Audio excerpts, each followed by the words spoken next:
संत रामपाल जी महाराज ने जो ज्ञान समाज के सामने उजागर किया है उसे ठीक से समझे बगैर ही कुछ लोग विरोध करने लगते हैं और ऐसे लोग अधूरी जानकारी के अभाव में भक्तों को सताते हैं। कुछ ऐसा ही हुआ राजस्थान के देवदत्त मेघवाल के साथ। देवदत्त जी जैसे ही संत रामपाल जी महाराज जी से नाम दीक्षा लेकर घर पर आते हैं तो पूरे परिवार में उनका बहुत विरोध होता है। फार्म भराया, परमात्मा से नाम उपदेश लिया, तो उसके बाद मैं घर आ गया। तो घर आने के बाद मैंने परमात्मा का फोटो लगाया, ज्योति जलाई, दंडवत किया। तो घर वालों ने विरोध बहुत ज़्यादा किया भाई साहब, इतना विरोध किया भाई पूछो मत, मैं आपको बता नहीं सकता। ऐसे करते करते करते करते तो 1 महीने बाद संत रामपाल जी महाराज के पास गया। तो मैं हाथ जोड़कर संत रामपाल जी महाराज को बोला, भाई संत रामपाल जी महाराज, हम रामपाल जी महाराज को परमात्मा कह के बुलाते हैं। भाई संत रामपाल जी महाराज, एक तो मेरे घर में विरोध बहुत ज़्यादा है और एक शरीर में कष्ट है, उसका कोई मुझे फायदा नहीं है। तो परमात्मा ने मेरे सिर पर हाथ रख कर कहा, बेटा परमात्मा दया करेंगे और आज के बाद सब ठीक होगा। देवदत्त जी बीमारी के चलते पिछले 5 सालों से बिस्तर पर ही पड़े थे और ये बात पूरा गांव जानता था। लेकिन संत रामपाल जी महाराज जी ने ऐसा चमत्कार किया कि देवदत्त जी कुछ ही दिनों में पूरी तरह से स्वस्थ हो गए और इस चमत्कार को देखकर देवदत्त जी के गांव से 30 लोगों ने संत रामपाल जी महाराज जी से नाम उपदेश ले लिया। भाई साहब, मैंने आज तक कोई दवाई वगैरह नहीं ली है और मैं बिल्कुल सही हूँ। और मेरे 5 साल बेड रेस्ट होने के बाद लोगों ने देखा भी, यार ये 5 साल से बेड पर पड़ा था, इसको इतना लाभ हुआ है।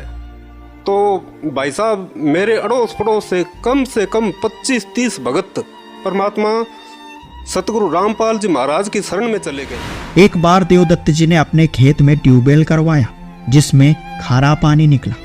फिर कैसे संत रामपाल जी महाराज देवदत्त जी की बेटी को दर्शन देते हैं और जहां ट्यूबवेल करवाया था उससे मात्र 10 फीट की दूरी पर ही फिर से ट्यूबवेल करवाते हैं, जिसके बाद ऐसा चमत्कार होता है कि पूरा गांव इस चमत्कार को देखकर दंग रह जाता है। तो उसके बाद 1 लाख भगजी और हुआ है। हमने खेत में ट्यूबवेल लगाया था भगजी, तो क्या है वहाँ हमने ट्यूबवेल लगाया तो वहाँ बिल्कुल खारा पानी निकला जी। तो हम सीरियस हो गए। उसके बाद क्या होता है, 3 दिन बाद मेरी बेटी को संत रामपाल जी महाराज रात को सपने में दर्शन देते हैं, कहते हैं बेटा यहाँ ट्यूबवेल लगाओ। तो सुबह वो मेरी बेटी उठती है और अपनी माँ से कहती है कि माँ रात मुझे संत रामपाल जी महाराज ने दर्शन दिए हैं और वो बोल रहे हैं कि यहाँ ट्यूबवेल लगाओ। तो हम सुबह उठ के चाय पानी पी रहे थे तो मेरी पत्नी बोली, भी रात अपने गुरुजी संत रामपाल जी महाराज ने अपनी बेटी को दर्शन दिए हैं। तो मैं बोला, भी संत रामपाल जी महाराज ने दर्शन दिए, संत रामपाल जी महाराज क्या कह रहे थे? तो मेरी बेटी है वो जैसे संगति बहुत ज़्यादा बोलती नहीं है, उसने अपनी माँ को बताया कि यहाँ परमात्मा ने बताया सिर्फ 10 फुट दूर भाई यहाँ ट्यूबवेल लगाओ बेटा, मीठा पानी निकलेगा। तो उसने ये बरवाड़ा कांड के बाद नाम लिया है। तो मैंने उसको पूछा, बेटा तुम संत रामपाल जी महाराज को देखा नहीं और नहीं? तो कर नहीं पापा, मुझे दर्शन दिए हैं और आप यहाँ ट्यूबवेल लगाओ। तो जी वो ट्यूबवेल लगाने वाली मशीन मेरे खेत में खड़ी थी। मैंने मिस्त्री को फ़ोन किया, वो आया, उसने सोचा ट्यूबवेल कहीं दूर लगाएंगे। मैंने कहा यार ट्यूबवेल लगाना है।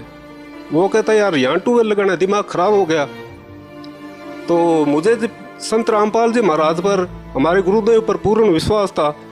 आज भी मेरे खेत में वो ज्यों के त्यों ट्यूबवेल पड़े हैं। 10 फुट दूर हमने ट्यूबवेल लगाया सर। तो उसमें क्या होता है, पहले वाला कुआं हमने 90 फुट किया और दूसरे वाला भी 90 फुट किया।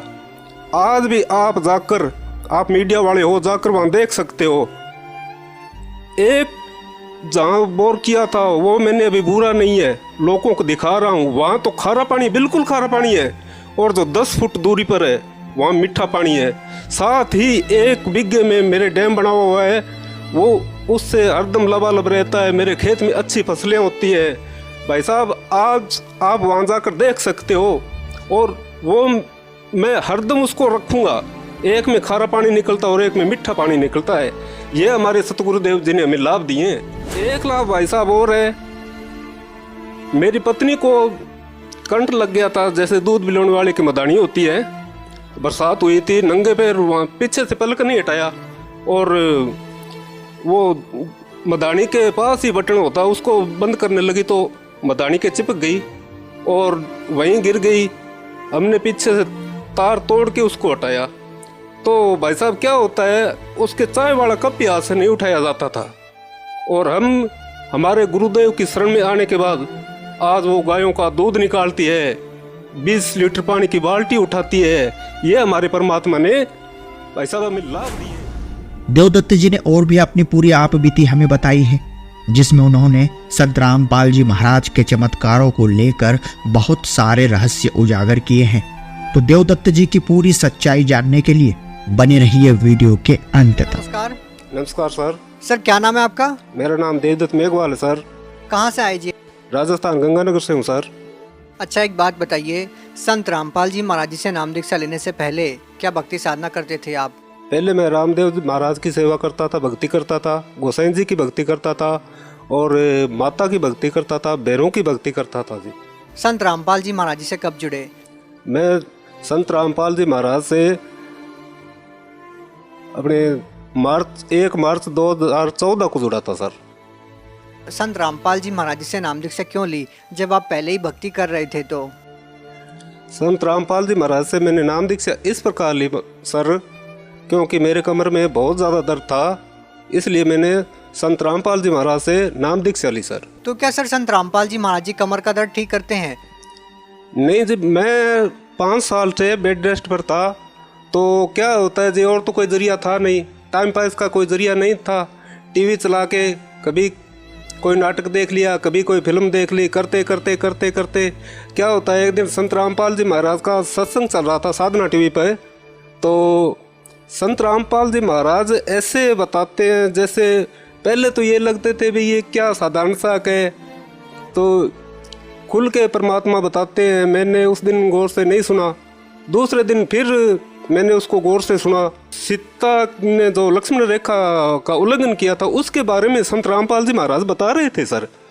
तो मैंने सोचा ये तो सही बता रहे हैं भाई, सीता ने जब लक्ष्मण रेखा पार की उसी के बाद इतना महायुद्ध हुआ कि कितने कितने लोगों की मृत्यु हो गई।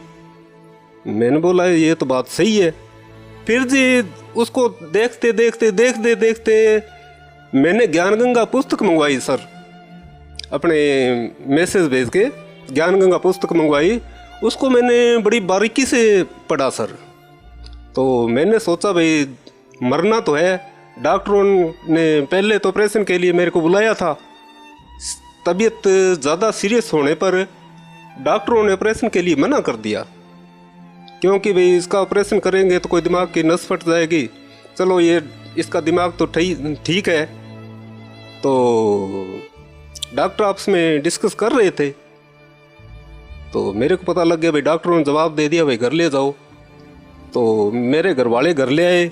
उसके बाद क्या होता है सर, कभी किसी के पास जाना, कभी किसी के झाड़ा टोटका ये वगैरह कराना, और मेरे घर वाले देवी देवताओं में इतने लीन हैं भाई साहब, मैं आपको बता नहीं सकता।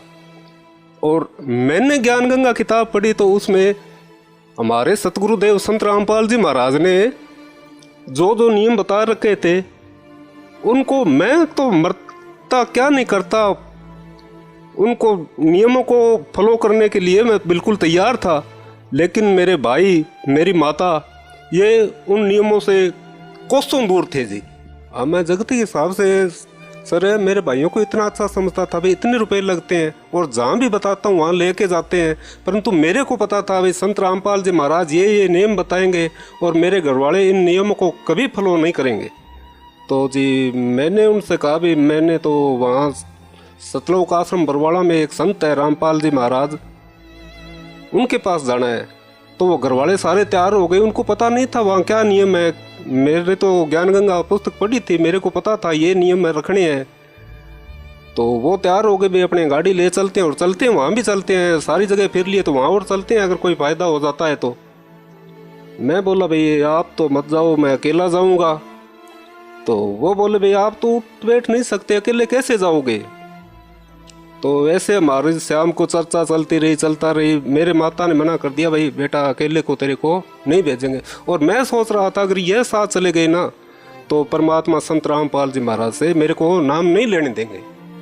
तो सर उसके बाद क्या होता है, मैं वहाँ चला गया, कभी गया हुआ नहीं था वहाँ हरियाणा हिसार बरवाड़ा में। तो वहाँ जाने के बाद मैंने फार्म भराया, परमात्मा से नाम उपदेश लिया। तो उसके बाद मैं घर आ गया। तो घर आने के बाद मैंने परमात्मा का फ़ोटो लगाया, ज्योति जलाई, दंडवत किया। तो घर वालों ने विरोध बहुत ज़्यादा किया भाई साहब, इतना विरोध किया भाई पूछो मत, मैं आपको बता नहीं सकता। ऐसे करते करते करते करते तो 1 महीने बाद संत रामपाल जी महाराज के पास गया। तो मैं हाथ जोड़कर संत रामपाल जी महाराज को बोला, भाई संत रामपाल जी महाराज, हम रामपाल जी महाराज को परमात्मा कह के बुलाते हैं। भाई संत रामपाल जी महाराज, एक तो मेरे घर में विरोध बहुत ज़्यादा है और एक शरीर में कष्ट है, उसका कोई मुझे फ़ायदा नहीं है। तो परमात्मा ने मेरे सिर पर हाथ रख कर कहा, बेटा परमात्मा दया करेंगे और आज के बाद सब ठीक होगा। उसके बाद भाई साहब मैंने आज तक कोई दवाई वगैरह नहीं ली है और मैं बिल्कुल सही हूँ। और मेरे 5 साल बेड रेस्ट होने के बाद लोगों ने देखा भी यार ये 5 साल से बेड पर पड़ा था, इसको इतना लाभ हुआ है। तो भाई साहब मेरे अड़ोस पड़ोस से कम 25-30 भगत परमात्मा सतगुरु रामपाल जी महाराज की शरण में चले गए। तो उसके बाद 1 लाख भगजी और हुआ है। हमने खेत में ट्यूबवेल लगाया था भगजी। तो क्या है, वहाँ हमने ट्यूबवेल लगाया तो वहाँ बिल्कुल खारा पानी निकला जी। तो हम सीरियस हो गए। उसके बाद क्या होता है, 3 दिन बाद मेरी बेटी को संत रामपाल जी महाराज रात को सपने में दर्शन देते हैं, कहते हैं बेटा यहाँ ट्यूबवेल लगाओ। तो सुबह वो मेरी बेटी उठती है और अपनी माँ से कहती है कि माँ रात मुझे संत रामपाल जी महाराज ने दर्शन दिए हैं और वो बोल रहे हैं कि यहाँ ट्यूबवेल लगाओ। तो हम सुबह उठ के चाय पानी पी रहे थे। तो मेरी पत्नी बोली भी रात अपने गुरुजी संत रामपाल जी महाराज ने अपनी बेटी को दर्शन दिए हैं। तो मैं बोला भी संत रामपाल जी महाराज ने दर्शन दिए, संत रामपाल जी महाराज क्या कह रहे थे। तो मेरी बेटी है वो जी ऐसे संगति बहुत ज़्यादा बोलती नहीं है, उसने अपनी माँ को बताया कि यहाँ परमात्मा ने बताया सिर्फ 10 फुट दूर भाई यहाँ ट्यूबवेल लगाओ बेटा, मीठा पानी निकलेगा। तो उसने ये बरवाड़ा कांड के बाद नाम लिया है। तो मैंने उसको पूछा बेटा तू संत रामपाल जी महाराज को देखा नहीं और नहीं, तो कर नहीं पापा मुझे दर्शन दिए हैं और आप यहाँ ट्यूबवेल लगाओ। तो जी वो ट्यूबवेल लगाने वाली मशीन मेरे खेत में खड़ी थी। मैंने मिस्त्री को फ़ोन किया, वो आया, उसने सोचा ट्यूबवेल कहीं दूर लगाएंगे। मैंने कहा यार ट्यूबवेल लगाना है। वो कहता यार यहाँ ट्यूबवेल लगाना है, दिमाग ख़राब हो गया। तो मुझे संत रामपाल जी महाराज पर, हमारे गुरुदेव पर पूर्ण विश्वास था। आज भी मेरे खेत में वो ज्यों के त्यों ट्यूबवेल पड़े हैं। 10 फुट दूर हमने ट्यूबवेल लगाया सर।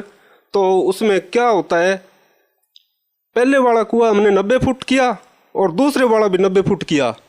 आज भी आप जाकर, आप मीडिया वाले हो, जाकर वहाँ देख सकते हो।